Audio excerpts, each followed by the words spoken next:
تو صرف اتنا کہہ سکتا ہے کہ میرا محب ہے، شیعہ نہیں ہے۔ شیعوں کی کچھ نشانیاں ہوتی ہیں۔ تو پھر امیر المومنین سے حمام نے سوال کیا وہاں پر کہ یا مولا مجھے بتائیں کہ شیعوں میں کون سی نشانیاں ہونے چاہیے؟ تو امام نے وہاں خطبہ پڑھا، خطبہ حمام کے نام سے مشہور ہے نہج البلاغہ میں۔ افسوس کہ ہم نہج البلاغہ کو نہیں پڑھتے۔ جورج جرداق عیسائی ہے، اس نے کہا کہ میں نے 30 دفعہ نہج البلاغہ کا مطالعہ کیا، اور جب بھی میں نے نہج البلاغہ کا مطالعہ کیا مجھے ایک نئی چیز ملی نہج البلاغہ سے، لیکن ہم نہج البلاغہ کی معرفت نہیں حاصل کرتے۔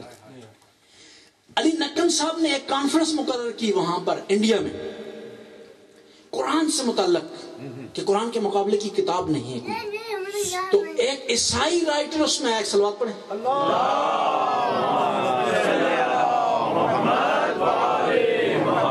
لوگ آ رہے تھے کانفرنس میں، قرآن کے فضائل سے متعلق بات چیت کر رہے تھے، اور یہ ثابت کیا جا رہا تھا کہ قرآن جیسی کتاب نہیں ہے، قرآن کے مقابلے کی کتاب نہیں ہے، اس جیسی کتاب نہیں ہے، حتیٰ اس کی ایک سورہ کے مقابلے کی کوئی سورہ نہیں ہے، اس کی 2 سورہ کے مقابلے کی کوئی سورہ نہیں ہے۔ خود قرآن بھی دعویٰ کر رہا ہے کہ اس قرآن کے مثل کوئی قرآن لے آؤ۔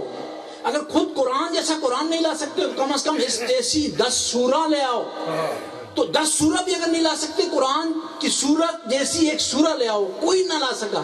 تو ہمارا یہ دعویٰ ہے نا کہ اہل بیت ناطق قرآن ہے، تو ہم کہیں گے جس طرح قرآن کا دعویٰ ہے، جس طرح قرآن کا دعویٰ ہے کہ قرآن کی مثل کوئی قرآن نہیں ہے، قرآن کی سورہ جیسی 10 سورتیں نہیں ہیں، قرآن کی ایک سورہ جیسی کوئی سورہ نہیں ہے، تو ہم اس کے مقابلے میں دعویٰ کرتے ہیں ہمارے جو اہل بیت ہیں، 5 تن پاک ہیں، 14 معصوم ہیں، ان جیسا کوئی 14 معصوم نہیں ہے۔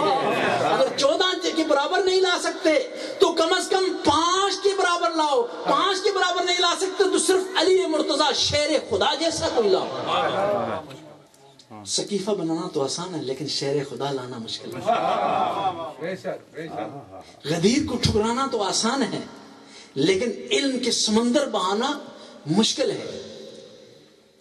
خلفاء پیغمبر کی مسند پر بیٹھ گئے تھے،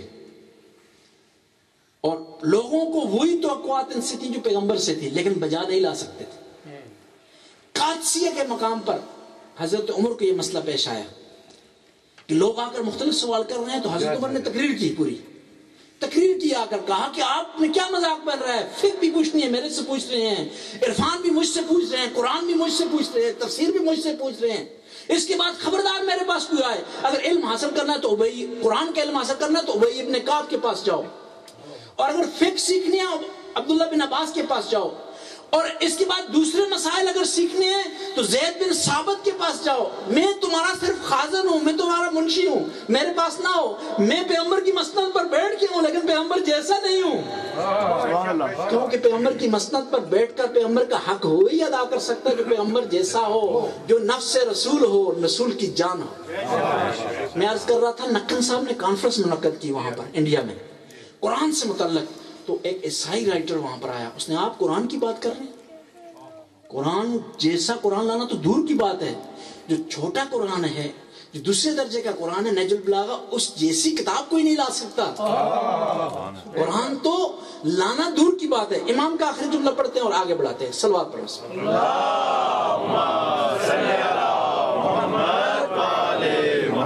وَهَذِهِ شِكْوَائِي عَلَيْكَ حَتَّى أَلْقَاكَ، یا رسول اللہ میں یہ شکوہ آپ کی امت کا شکوہ آپ کی بارگاہ میں لایا ہوں یہاں تک کہ میں آپ سے ملاقات کروں۔ پھر امام نے دوسری دفعہ قبر کی زیارت کی، اور امام نے کچھ اس طرح اپنے نانا سے راز و نیاز کیا۔ یہ دوسرے خطبے کی طرف آتے ہیں، ایک دفعہ باوض بلند صلوات پڑھیں۔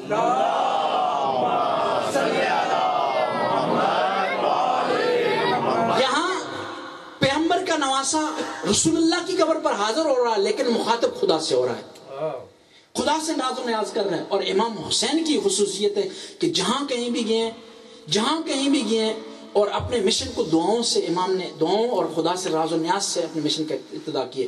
جب حتیٰ مکہ سے جب نکلے ہیں، مدینہ میں گئے ہیں، مکہ سے جب نکل رہے تھے تو دعائے عرفہ تعلیم فرمائی، اور پھر آخر میں جو امام کا خطبہ ہے، یا عالی المتعال وعظیم الجبروت، خدا کو اس طرح ارشاد فرما رہے ہیں، وہ عرفانی جملے عطا کر رہے ہیں خدا کی بارگاہ میں۔ تو امام اس طرح ارشاد فرماتے ہیں، اللہم ان ھذا قبر نبی، اے خدایا یہ آپ کے نبی کی قبر ہے، محمد، اور وہ ان کا نام محمد ہے، وانا، اور میری نسبت کیا ہے اس قبر سے، وانا ابن بنت نبی، کے خدایا میں آپ کے نبی کی بیٹی کا بیٹا ہوں۔ امام کہہ سکتے تھے مختصر میں نواسا ہوں، لیکن کہا کہ میں آپ کی نبی کی بیٹی کا بیٹا ہوں۔ لوگوں کو تین عظمتیں بتانا چاہتے ہیں امام، کہ جس طرح میرے نانا باعظمت ہیں، اس طرح میری والدہ باعظمت ہیں، اسی طرح میں خود باعظمت ہوں۔ میں ہوں، میری والدہ ہیں اور میرے نانا ہیں۔ اور پھر جس طرح حدیث قصہ میں اس طرح ہوا، اس طرح ایک اور فلسفہ بھی یہاں پر آپ درک کر سکتے ہیں کہ امام نے کیوں اپنا تعارف اپنی والدہ سے کروایا، اپنی والدہ کے ذریعے، جہاں بھی گیا اپنی والدہ کے ذریعے اپنا تعارف کروایا، کیونکہ امام کی نگاہ میں وہ آیا تطہیر تھی، حدیث کے ساتھ ہی، حدیث کے ساتھ ہی کہ وہاں تعارف ہو رہا ہے بیوی کے ذریعے۔ اب سوال یہ ہوتا ہے کہ جبرائیل آیا ان ہستیوں کو نہیں جانتے تھے، بیوی کے ذریعے کیوں تعارف ہو رہا ہے؟ تو جواب ملے گا کہ بیوی کی عظمت آسمانوں میں زیادہ ہے زمین کی نسبت، اور جب پنجن پاک کٹھے ہو گئے تھے تو پہچانے نہیں جا رہے تھے، کیوں؟ اولنا محمد، وہ اوسطنا محمد، وہ آخرنا محمد، وہ کلنا محمد۔ وہاں اگر پہچان ہو سکتی تھی تو بیوی کے ذریعے۔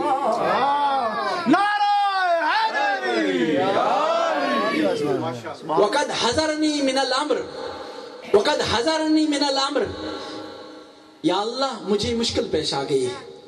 وما قد علمت، خدایا تو جانتا ہے مجھے کون سی مشکل پیش آ گئی۔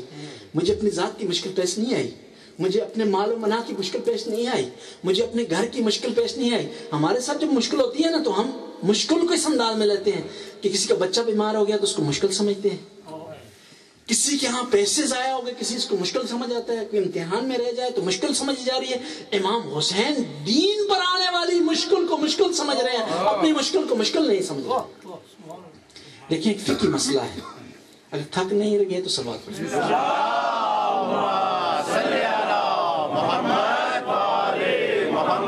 فقہی مسئلہ ہے، اگر دو مسئلے آپ کے سامنے ہو، اگر آپ ایک کو اپنا سکتے ہو تو وہاں پر ترجیح کس کو دی جائے؟ فقہی مسئلہ ہے۔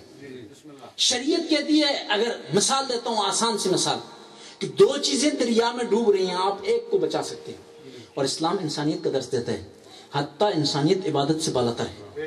آپ نماز پڑھ رہے ہیں، اگر آپ کے سامنے ایک بچہ بلڈنگ سے گر رہا ہے تو آپ پر واجب ہے نماز توڑ دے، نماز پڑھنی حرام ہے۔ یعنی عبادت، نماز مخ العبادہ ہے، یعنی انسانیت کا درس دیتا ہے اسلام۔